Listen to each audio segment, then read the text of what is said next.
Shalom sahabat Kuntum yang terkasih, kita jumpa lagi pada hari ini, hari Selasa tanggal 3 Februari 2026.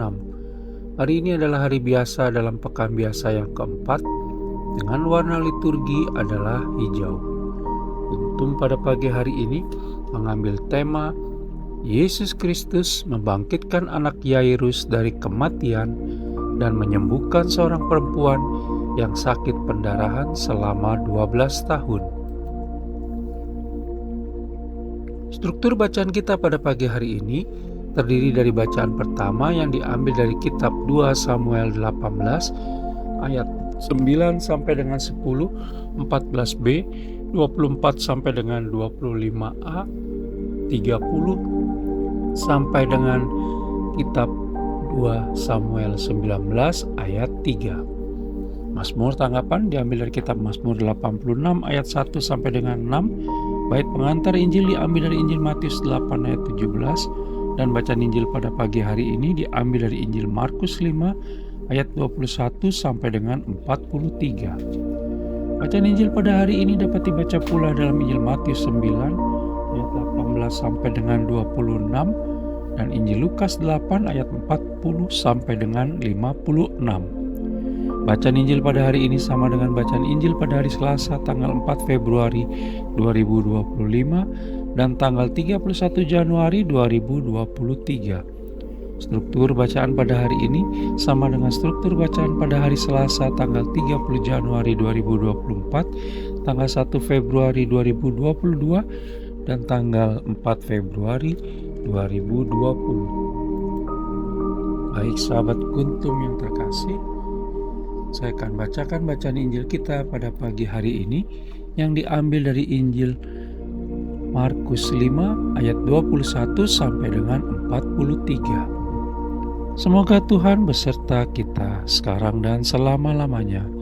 Inilah Injil Yesus Kristus menurut Santo Markus. Dimuliakanlah Tuhan. Yesus membangkitkan anak Yairus dan menyembuhkan seorang perempuan yang sakit pendarahan. Sesudah Yesus menyeberang lagi dengan perahu, orang banyak berbondong-bondong datang lalu mengerumuni dia. Sedang ia berada di tepi danau, datanglah seorang kepala rumah ibadat yang bernama Yairus. Ketika ia melihat Yesus, tersungkurlah ia di depan kakinya dan memohon dengan sangat kepadanya, "Anakku perempuan sedang sakit, hampir mati. Datanglah kiranya dan letakkanlah tanganmu atasnya supaya ia selamat dan tetap hidup." Lalu pergilah Yesus dengan orang itu. Orang banyak berbondong-bondong mengikuti dia dan berdesak-desakan di dekatnya. Adalah di situ seorang perempuan yang sudah 12 tahun lamanya menderita pendarahan. Ia telah berulang-ulang diobati oleh berbagai tabib sehingga telah dihabiskannya semua yang ada padanya, namun sama sekali tidak ada faedahnya, malah sebaliknya keadaannya makin memburuk. Dia sudah mendengar berita-berita tentang Yesus, maka di tengah-tengah orang banyak itu ia mendekati Yesus dari belakang dan menjamah jubahnya. Sebab katanya, "Asal ku jamah saja jubahnya, aku akan sembuh." Seketika itu juga berhentilah pendarahannya dan ia merasa bahwa badannya sudah sembuh dari penyakitnya. Pada ketika itu juga Yesus mengetahui bahwa ada tenaga yang keluar dari dirinya. Lalu ia berpaling di tengah orang banyak dan bertanya, "Siapa yang menjamah jubahku?" Murid-muridnya menjawab, "Kau melihat bagaimana orang-orang ini berdesak-desakan dekatmu, dan engkau bertanya siapa yang menjamah jubah aku?" Lalu ia memandang sekelilingnya untuk melihat siapa yang telah melakukan hal itu. Perempuan itu yang menjadi takut dan gemetar ketika mengetahui apa yang telah terjadi atas dirinya, tampil dan tersungkur di depan Yesus dan dengan tulus memberitahukan segala sesuatu kepadanya. Maka katanya kepada perempuan itu, "Hai anakku, imanmu telah menyelamatkan engkau. Pergilah dengan selamat dan sembuhlah dari penyakitmu."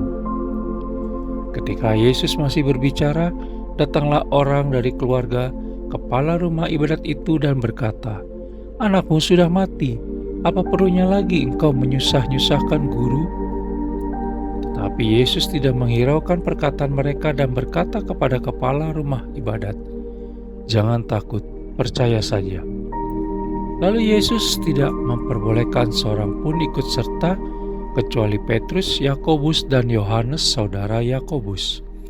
Mereka tiba di rumah kepala rumah ibadat, dan di sana dilihatnya orang-orang ribut, menangis, dan meratap dengan suara nyaring. Sesudah ia masuk, ia berkata kepada orang-orang itu, "Mengapa kamu ribut dan menangis? Anak ini tidak mati, tetapi tidur." Tetapi mereka menertawakan dia.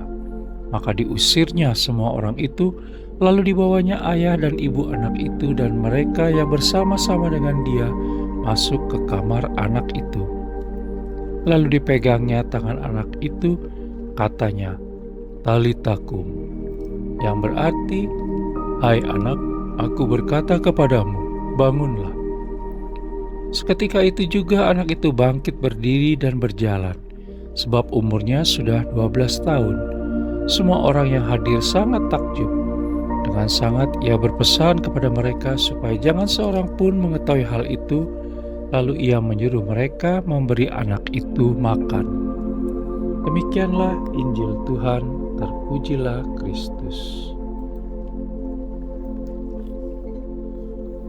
Sahabat Kuntum yang terkasih, sebelum kita lanjutkan renungan kita pada pagi hari ini, jangan lupa untuk menekan tombol like dan subscribe yang ada di bawah video Kuntum ini, agar Kuntum dapat terus berkembang, bermanfaat, dan mencerahkan sesama, kapanpun dan dimanapun. Bila Anda ingin membagikan renungan harian Kuntum ini ke jaringan Anda, silakan tekan tombol share yang ada di bawah video Kuntum ini. Baik sahabat Kuntum yang terkasih, mari kita lanjutkan renungan kita pada pagi hari ini. Bacaan Injil pada hari ini yang diambil dari Injil Markus 5 ayat 21 sampai dengan 43 cukup panjang, di mana bercerita tentang Yesus Kristus yang membangkitkan anak perempuan Yairus, kepala rumah ibadat, yang berusia 12 tahun dari kematian akibat sakit, dan menyembuhkan seorang wanita yang telah 12 tahun mengalami sakit pendarahan setelah diam-diam menjamah jubah Yesus Kristus. Segala kebangkitan dan kesembuhan yang diperoleh dalam bacaan Injil pada hari ini menunjukkan bahwa mukjizat hanya akan terjadi bagi orang yang sungguh-sungguh beriman kepada Yesus Kristus. Selain itu, bacaan Injil pada hari ini juga mengajak kita untuk datang kepada Allah Tritunggal Maha Kudus, Sang Pemberi Hidup. Kita datang untuk mempercayakan diri kita kepada Allah Tritunggal Maha Kudus dengan segala kerendahan hati kita dan percaya bahwa kasih-Nya sungguh besar dan berlimpah-limpah kepada kita. Maka hal pertama yang mau diajarkan bagi kita adalah bahwa segala sesuatu mungkin bagi Allah Tritunggal Maha Kudus. Sebab Allah Tritunggal Maha Kudus memiliki kuasa yang tak terbatas, sehingga bagi orang percaya tidak ada yang namanya jalan buntu dan putus harapan. Akan selalu ada jalan dan harapan, walau seberat apapun yang sedang kita hadapi saat ini, karena Allah Tritunggal Maha Kudus akan memberikan kesembuhan jasmani dan rohani melalui daya kuasa ilahi-Nya. Sahabat Kuntum yang terkasih, hanya karena anugerah Allah Tritunggal Maha Kudus atau sola gratia, maka kita bisa pulih, sembuh, dan hidup sebagaimana peristiwa anak Yairus dan wanita yang sakit pendarahan dalam bacaan Injil pada hari ini. Kita juga bisa melihat kepada surat Paulus kepada jemaat di Efesus 2 ayat 8 sampai dengan 9. Hanya karena imanlah atau sola fide, sumber kekuatan dan keselamatan kita untuk menjalani kehidupan. Kita juga bisa melihat kepada surat Paulus kepada jemaat di Roma 1 ayat 17. Hanya karena sabda dan firman Allah Tritunggal Maha Kudus atau sola scriptura, maka kita diteguhkan, dikuatkan, dan diberikan petunjuk kehidupan supaya kita memperoleh keselamatan dari Allah Tritunggal Maha Kudus. Kita bisa lihat surat Paulus kepada jemaat di Roma 1 ayat 16. Sahabat Kuntum yang terkasih, Bila ingin lebih jelas lagi, silakan melihat pada deskripsi yang ada di bawah video Kuntum ini. Dan jangan lupa untuk menekan tombol like dan subscribe yang ada di bawah video Kuntum ini agar Kuntum dapat terus berkembang, bermanfaat, dan mencerahkan sesama kapanpun dan dimanapun. Bila Anda ingin membagikan renungan harian Kuntum ini ke jaringan Anda, silakan tekan tombol share yang ada di bawah video Kuntum ini. Terima kasih, selamat pagi, dan shalom.